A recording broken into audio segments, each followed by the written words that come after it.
정글 크루저 테마 레스토랑에서 신나게 밥 먹고 아쉬운 마음으로 스플래시 마운틴도 타고 백설공주와 일곱 난쟁이 롤러코스터까지 탔었던 지난 영상 모두 보셨나요? 자, 이제 디즈니월드 매직킹덤 두 번째 이야기가 시작됩니다. 알찬 이 영상 끝까지 보세요. 미래와 우주를 테마로 하는 투모로우랜드 테마구역에 들어선 우리는 투모로우랜드 스피드웨이라는 어트랙션부터 탔습니다. 직접 운전을 해보는 놀이기구인데 전 보통 패스하는 편이거든요. 그런데 베프님들이 너무 타보고 싶어해서 탔습니다. 운전 중 2023년 4월에 오픈할 신규 롤러코스터 트론 공사 현장도 볼 수 있었습니다. 그 다음은 토이스토리 속 버즈를 테마로 하는 슈팅 다크라이드를 탔죠. 요건 다른 나라의 디즈니 파크에도 있어서 많이 보셨을 거예요. 천천히 움직이는 차량을 타고 타겟을 맞추면 되는 놀이기구입니다. 이렇게 즐겼어야 했는데 마술사 베프님이 이겨보겠다고 초집중한 게 사진으로 찍혔네요. You have saved our lives. We are eternally grateful. 다음으로 탄 건 투모로우랜드 트랜짓 어소리티 피플 무버였습니다. 이건 미래의 교통수단은 이럴 것이다 라는 상상에서부터 만들어진 오래된 어트랙션인데 투모로우랜드 테마구역을 한 바퀴 돌며 걸어서는 볼 수 없는 건물 내부들을 구경하게 됩니다. 오직 디즈니월드에서만 타볼 수 있어요.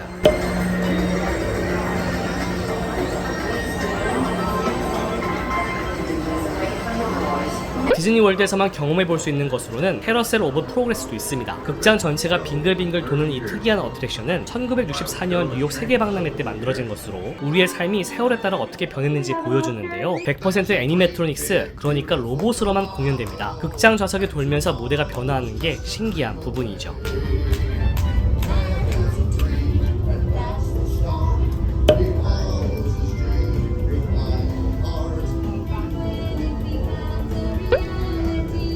It's a dream come true for you and me. So there's a great, big, beautiful tomorrow shining at the end of every day. There's a great, big, beautiful tomorrow just a dream away. 투모로우랜드 테마구역에서 스페이스 마운틴을 빼놓을 수 없죠. 우주 테마의 실내 롤러코스터인데 정말 아무것도 보이지 않습니다. 트론 롤러코스터가 오픈하면 인기가 많이 줄어들 것 같은데 베프님들이 스페이스 마운틴을 정말 좋아하시더라고요. 베프님들의 반응은 제 예상 밖이었습니다.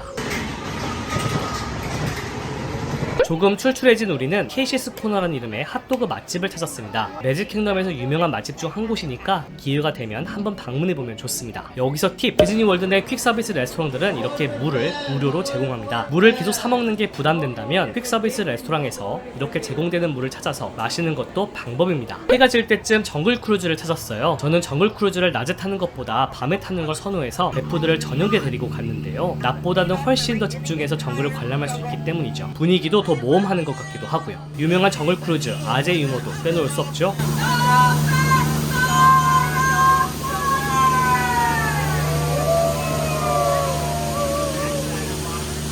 그리고 헌티드 맨션도 빼놓을 수 없는 디즈니 인기 어트랙션입니다. 천천히 움직이는 차량을 타고 999명의 유령들이 살고 있는 저택을 관람하는 놀이기구죠. 이 어트랙션은 계속해서 나레이션이 나오는데 스토리를 이해하면 더 재미있게 탈 수 있습니다. 고정 댓글 속 링크를 통해 한국어 자막 탑승 영상을 확인해보고 타세요. 내용을 알고 타면 타는 재미가 달라집니다.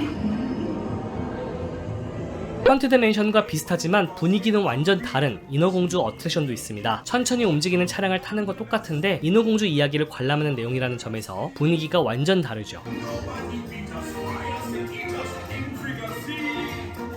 인어공주 이야기가 축약되어도 너무 축약된 형태라 개인적으로 마음에 썩 드는 어트랙션은 아니지만 인어공주를 좋아한다면 꼭 타야 할 놀이기구입니다.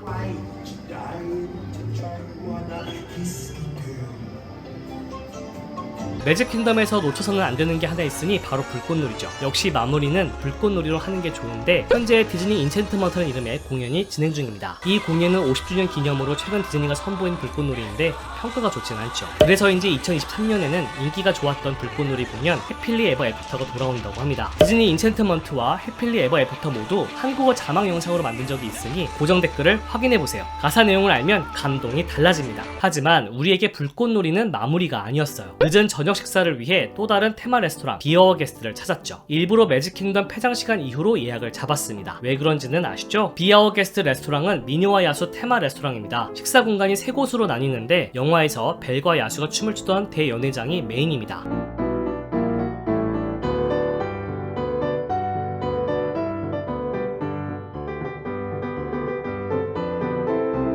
그리고 야수의 방이 있는 서쪽 탑 공간도 있는데 이곳에서는 장미와 액자 등을 볼 수 있지만 매우 어두운 게 특징이에요.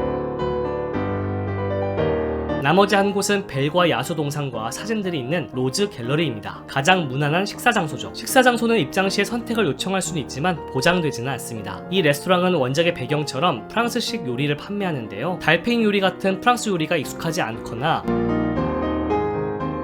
음식 맛 기준이 높다면 맛이 없다고 느낄 수 있습니다. 코로나 전에는 퀵서비스 레스토랑으로 비교적 저렴한 식사가 가능했던 곳이었는데 코로나 이후로 프리픽스 메뉴, 즉 에피타이저, 메인, 디저트를 하나씩 시키는 코스 요리식으로 바뀌어서 가격대가 굉장히 많이 높아졌어요. 여기서 팁, 디저트에는 그레이 스터프가 올라간 초콜릿 타르트가 포함되는데요. 그레이 스터프는 회색 무언가라고 할 수 있는데 원작에서 비어와 게스트 노래 중 짧게 등장합니다. Try the gray stuff. It's delicious. Don't believe me? Ask the dishes. 아주 잠깐 등장했던 것을 메뉴로 만든 거죠. 비어와 게스트는 디즈니월드 내에서 비싼 레스토랑 축에 속해요. 미니와 야수 테마를 물씬 느낄 수 있다는 점에서 좋지만 부담이 될 수 있으니까 고민을 좀 해봐야 하는 곳입니다. 식사를 하고 나오니 파크에 아무도 없었어요. 우리가 레스토랑의 마지막 손님이었거든요. 지난 할리우드 스튜디오 영상에서 소개한 팁처럼 파크 운영 종료 시간 이후로도 레스토랑 예약이 가능해서 그 시간을 노리면 이처럼 사람이 없는 파크에서 사진을 마음껏 찍을 수 있습니다. 가장 어렸던 막내 베프님의 시그니처 포즈를 따라해봤는데 늙어서는 못하겠네요. 같은 포즈인데 이렇게 보기 흉하다니. 매직 킹덤은 이대로 끝? 아닙니다. 분장을 일절 허용하지 않는 디즈니월드가 1년 중 딱 할로윈 기간에만 분장을 허용하는 할로윈 파티가 남았죠. 아직 테마파크 버프 레벨이 저보다 낮은 베프들을 꼬드겨 귀여운 도날드 덕 옷을 입자고 제안했으니 다음 영상에서는 그 할로윈 파티 이야기가 이어집니다. 도날드 덕 옷을 입은 우리를 본 도날드 덕의 반응은 다음 영상에서 확인하세요.